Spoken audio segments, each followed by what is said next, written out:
ইয়া রাসূলুল্লাহ, ইয়া হাবিবাল্লাহ, নবীজি গো, যে জান্নাতের মধ্যে আপনি থাকবেন না, ওই জান্নাতের ভিতরে আমি সাহাবী একা একা থাকতে পারবো না। আল্লাহ পাক দেরি করলেন না, সঙ্গে সঙ্গে জিবরিল আমিনকে ডাকটা বলে, রে জিবরিল, আয় রে জিবরিল আয়, আমার বন্ধুর কাছে যা, আমার বন্ধুর কাছে গিয়া এখন এই মুহূর্তে আমার পক্ষ থেকে কালামে হাকিমের একটা আয়াতে কারিমা জমা দিয়ে দে। যেরকম সুবহানাল্লাহ। আল্লাহর নবী ডানে বামে তাকাচ্ছেন, কোনো আভাস নাই। পয়গম্বরেরা ততক্ষণ পর্যন্ত কোনো সিদ্ধান্ত নিতে পারতেন না যতক্ষণ পর্যন্ত না আমার মাওলায়ে কারীম সিদ্ধান্ত দিতেন। আল্লাহ পাক যখন কোন সিদ্ধান্ত দিতেন, ওই সিদ্ধান্তর উপরে খুশি হয়ে বিশ্ব নবীজি সেটার উপরে ফতোয়া দিতেন, ফায়সালা দিতেন, সিদ্ধান্ত মানুষকে শোনায় দিতেন। জিবরিল আমিন ডাকটা বলে, ইয়া রাসূলুল্লাহ, ইয়া হাবিবাল্লাহ, নবীজি গো, চিন্তা করার কারণ নাই, টেনশন করার কারণ নাই। আমার আল্লাহ বলেন, ওয়ামান ইউতি আল্লাহা ওয়া রাসূলাহু ফাউলাইকা মা'আল্লাযিনা আন'আমা আল্লাহু আলাইহিম মিনান নাবিয়্যিনা ওয়াস-সিদ্দীকিনা ওয়াশ-শুহাদা'i ওয়াস-সালিহিন। যেরকম আল্লাহু আকবার, আরো যেরকম আল্লাহু আকবার, আর একবার যেরকম আল্লাহু আকবার। আমার আল্লাহ রাব্বুল আলামিন ডাকটা বলে, হাবিব আমার, ইয়া রাসূলুল্লাহ, ইয়া হাবিবাল্লাহ, বন্ধু গো, টেনশন করো না, চিন্তা করো না, আমার কান্দনা বান্দাকে জানায়া দাও। আমার কান্দনা বান্দা বান্দি যারা চারটা কাজ করবে, কথা বলেন কয়টা? চারটা কাজ করবে। প্রধান কাজ হলো দুইটা। হে রাসূল, জানায় দাও, যারা এই দুইটা কাজ করবে, এই দুইটা কাজ করলে আমি আল্লাহ রাব্বুল আলামিন চার শ্রেণীর মর্যাদাপূর্ণ ব্যক্তিদের সাথে জান্নাতে থাকার অনুমতি দেব। কাজ করতে হবে কয়টা? কথা বলেন কয়টা? এই আওয়াজ দিচ্ছেন না কেন? বক্তা শুধু একাই চিল্লাবে, আপনারা চিল্লাবেন না? জীবনের শেষ মুহূর্তে যদি আপনার কোনো আমল কবুল না হয়, যদি মৃত্যুবরণ করে কবরে চলে যান, আল্লাহর আদালতে এতটুকুন কথা বলতে পারবেন, আল্লাহ, জীবনে অনেক আমল করেছি, কবুল হয় নাই গো মাওলা। আয় আল্লাহ তাআলা, উত্তর ধরঞ্জি মাস্টার পারাজামে মসজিদ কর্তৃক আয়োজিত তাফসীরুল কোরআনের মাহফিলে ওখানে আমি হাজির ছিলাম। কিছু সময় দিয়েছিলাম গো আল্লাহ, কোরআন এবং হাদিসের উপরে মন দিয়া শুনেছিলাম, দুচোখের পানি ছেড়েছিলাম, বক্তার সঙ্গে কিছু আওয়াজ তুলেছিলাম। রব্বুল আলামিন, এতটুকু সময় যদি তোমার কুদরতি পার্লামেন্টে গ্রহণযোগ্য হয় রে মাওলা, তুমি আমাকে এর খাতিরে মাফ করে দাও। আল্লাহ রাব্বুল আলামিন বলবে, রে বান্দা, যা যা, তোকে আমি এই কোরআনের মহাব্বতে, কোরআনের খাতিরে আমি আল্লাহ তোকে মাফ করে দিলাম। আল্লাহ পাক যদি আপনাকে মাফ করে দেয়, এটার খাতিরে তো আপনি আওয়াজ তুলতে পারেন না, সমস্যা হয়। রোজা ছিলেন সারাদিন, ইফতার জোটে নাই, সারাদিন রোজা রেখে বক্তারা মাগরিবের পর কিছু সময় রেস্ট করার পরে যে তারাবি শুরু করে, দেখছেন কি স্পিডে সূরা তেলাওয়াত করে, দেখছেন? সারাদিন রোজা রাখছে, হুজুরের কোনো রেস্ট আছে? কথা বলেন, রেস্ট আছে? 5 ওয়াক্ত নামাজ তো হুজুরের কম্পালসারি পড়াতেই হয়। আবার মাগরিবের পর একটুখানি সময় এশা এসে হাজির হয়েছে, নামাজ পড়াতে হয় 100 কথা বলে ঠিক কিনা? শরীরকে সুস্থ রাখা যিনি একমাত্র মালিকানা, যিনি একমাত্র ক্ষমতা রাখেন, তিনি কি? কথা বলেন তিনি কি? যেরকম আল্লাহ। এই কোরআনের মজলিসে কথা বলেন, এই কোরআনের মজলিসে যতক্ষণ থাকবো ততক্ষণ পর্যন্ত আল্লাহ তোমার কুদরতি হাত দিয়া আমাদের শরীরগুলোকে সুস্থতা দান করে দিন। পড়েন না আমিন, পড়েন না আমিন।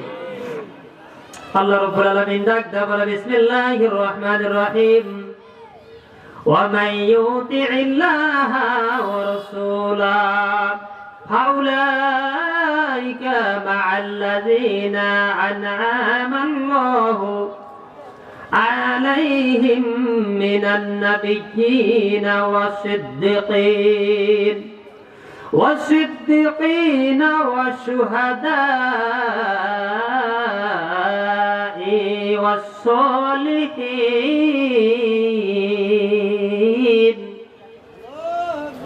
আল্লাহু আকবার। আল্লাহ রাব্বুল আলামিন ডাকতে বলে, বন্ধু আমার, হাবিব আমার, তোমার বান্দা বান্দিরা আমার উম্মত, তোমার উম্মতেরা আর আমার বান্দা বান্দিরা যারা দুইটা কাজ করবে গো ইয়া রাসূলুল্লাহ, আমি আল্লাহ রাব্বুল আলামিন 4 জন নিয়ামতপূর্ণ বরকতপূর্ণ ব্যক্তিদের সাথে জান্নাতে থাকার পারমিশন দেব।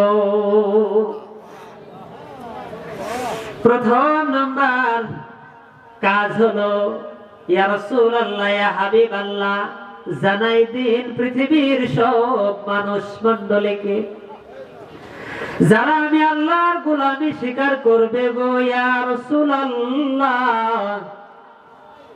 পাশাপাশি যারা তুমি রাসূলের ইতাআত করবে, রাসূল তোমার মহব্বত যারা করবে, ইয়া রাসূলুল্লাহ, এক কথায় আমি আল্লাহর যারা গোলামি করলো, রাসূল গো তোমার সুন্নতের উপরে যারা ভালোবাসলো, এদেরকে জানাই দিন আমি আল্লাহ রাব্বুল আলামিন 4 প্রকার মর্যাদাপূর্ণ ব্যক্তিদের সাথে জান্নাতে থাকার ওয়াদা দিলাম।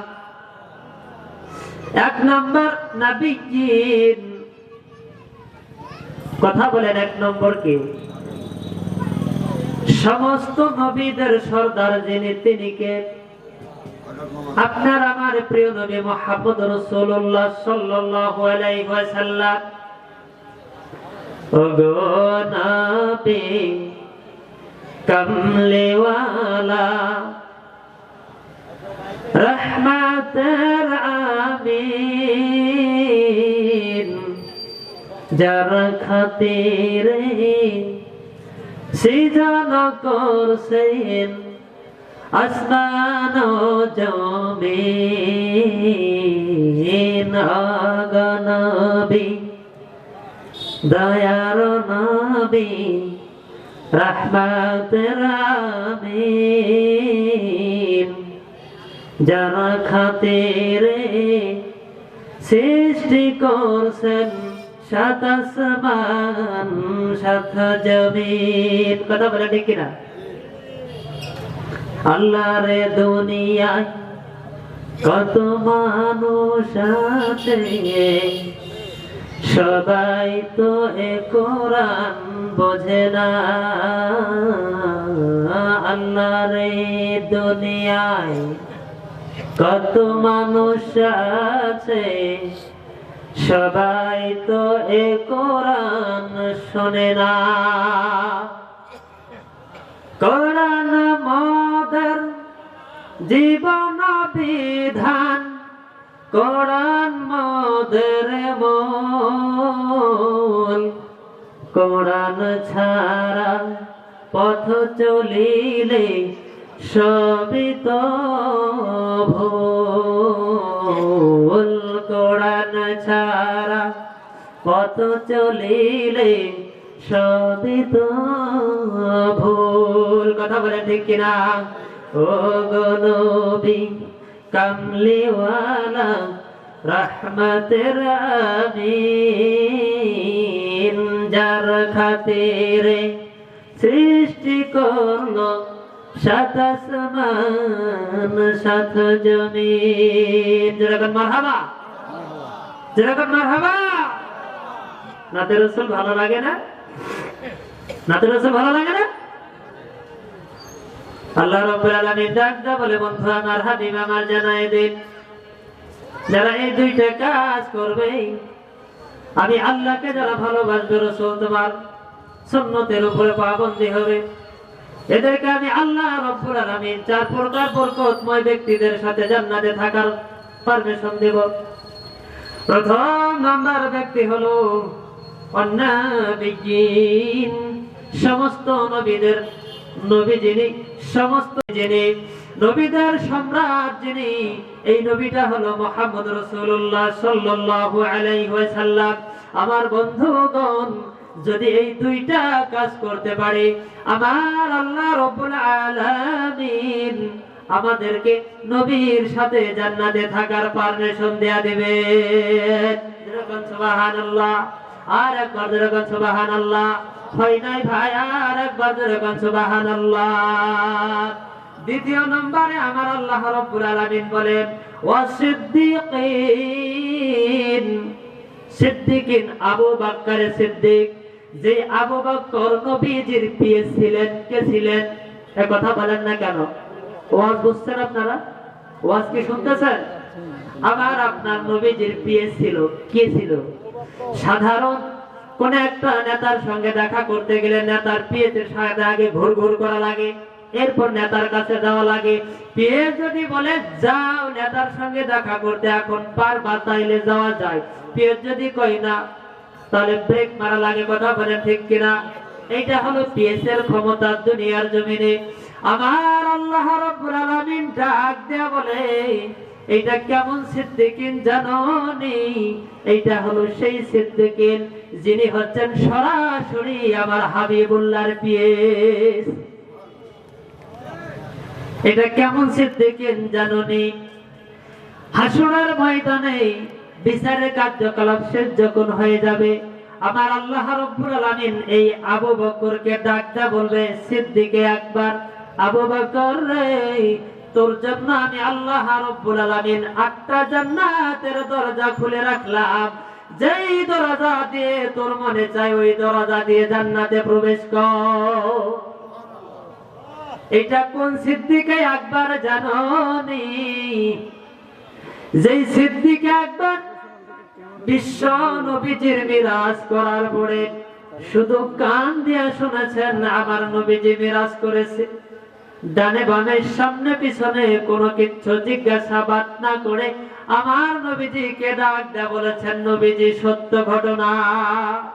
আমার নবীজিকে আবু বকর সামনে সামনে যখন এই কথা শুনেছেন, আমার নবীজি আবু বকরকে টান দিয়ে বুকের সঙ্গে বুকটা লাগায়া দু চোখের পানি ছেড়ে দিয়া ডাক দেয়া বলে, আবু বকর, এতদিন পর্যন্ত তুই শুধু ছিলি আবু বকর, আজকের থেকে আমি রাসূল তোর নামের একটা টাইটেল, তোর নামের একটা উপাধি লাগাই দিলাম, তুই আজকের থেকে সিদ্দিকে আবু বকর। আবু বকর সিদ্দিক, আমি রাসূল তোর একটা টাইটেল লাগাই দিলাম। আমার আল্লাহ রাব্বুল আলামিন ডাকটা বলে, ইয়া রাসূলুল্লাহ, ইয়া হাবিবাল্লাহ, বন্ধু আমার, পৃথিবীর মানুষগুলোকে জানাই দিন, এরা যদি এই দুইটা কর্ম করে, আমি ওই রকম পাওয়ারফুল সিদ্দিক যারা যারা জান্নাতে থাকবে, এদের সঙ্গে জান্নাতে থাকার পারমিশন দিয়ে দেব। যেরকম সুবহানাল্লাহ। তৃতীয় নাম্বার হচ্ছে ওয়াশুহাদা, যারা দিন প্রতিষ্ঠা করার জন্য আল্লাহকে মহব্বত করে, রাসূলকে ভালোবেসে যারা যুদ্ধের ময়দানে ঝাঁপিয়ে পড়ে নিজের জীবনটা কুরবানি করে দিয়েছে, কাফেরদের সঙ্গে মোকাবেলা করার পরে রক্তাক্ত হয়ে জমিনে পড়ে এক পর্যায়ে তাদের হাতে আক্রান্ত হয়ে যারা শাহাদতের পেয়ালা পান করে শহীদ হয়েছে, আমার আল্লাহ রাব্বুল আলামিন তাদের সঙ্গে জান্নাতে থাকার পারমিশন দেবে। শহীদ কারা জাননি? শহীদ ছিল নবীজির চাচা আমির হামজা। কথা বলেন কে? জোরে আওয়াজ দেন কে? আমির হামজা এখনো ইসলাম গ্রহণ করেন নাই। তিনি তীর আর ধনুক নিয়ে শিকার করার জন্য জঙ্গলে গেছেন। জঙ্গল থেকে ফেরার পথে যখন বাড়ি পেয়ে গেছেন, এখন বাড়িতে ঢুকবেন। বাড়িতে ঢোকার সাথে সাথে তার স্ত্রীর মুখের দিকে তাকায়, মনে হয় আকাশের মেঘগুলি তার স্ত্রীর মুখে এতে লাগাইছে। কোনো কথা বলে না স্ত্রী।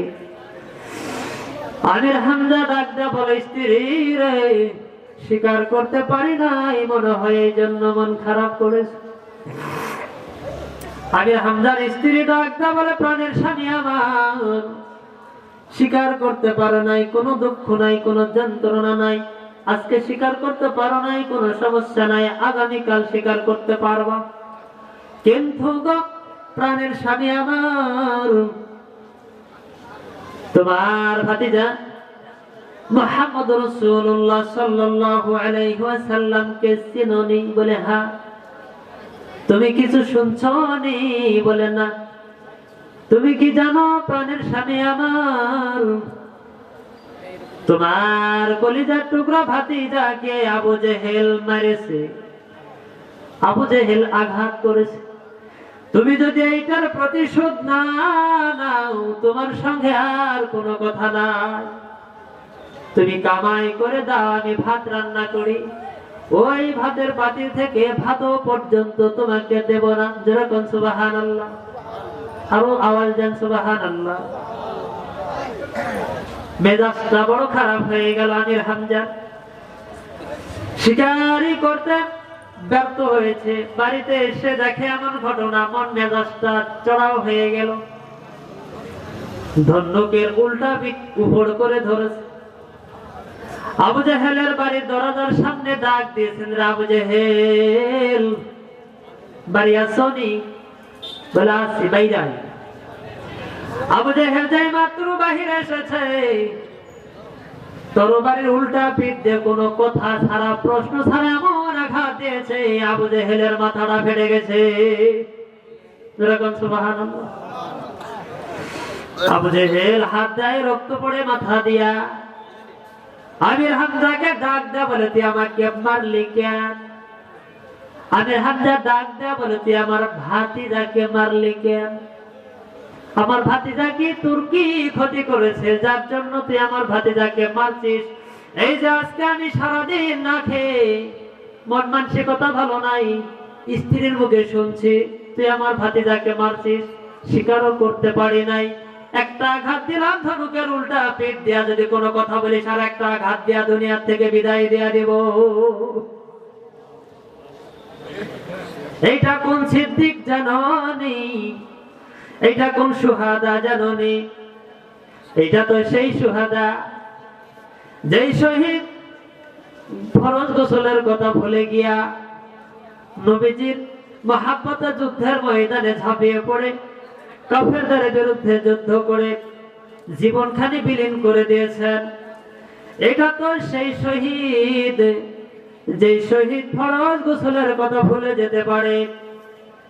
যুদ্ধের ময়দানে শহীদ অসংখ্য পড়ে আছে। আমার নবীজি হুকুম দিলেন, যারা শহীদ হয়েছে, শাহাদতের পেয়ালা পান করেছে, এদেরকে এক কাতারে শোয়া দাও, বিনা গোসলে এদেরকে কবর দেব, জানাজা দেব। সবার লাশগুলো যখন সারিবদ্ধ করা হয়ে গেছে, বন্ধুরা আমার, দূর থেকে দেখে একটা লাশ এলোমেলো হয়ে পড়ে আছে।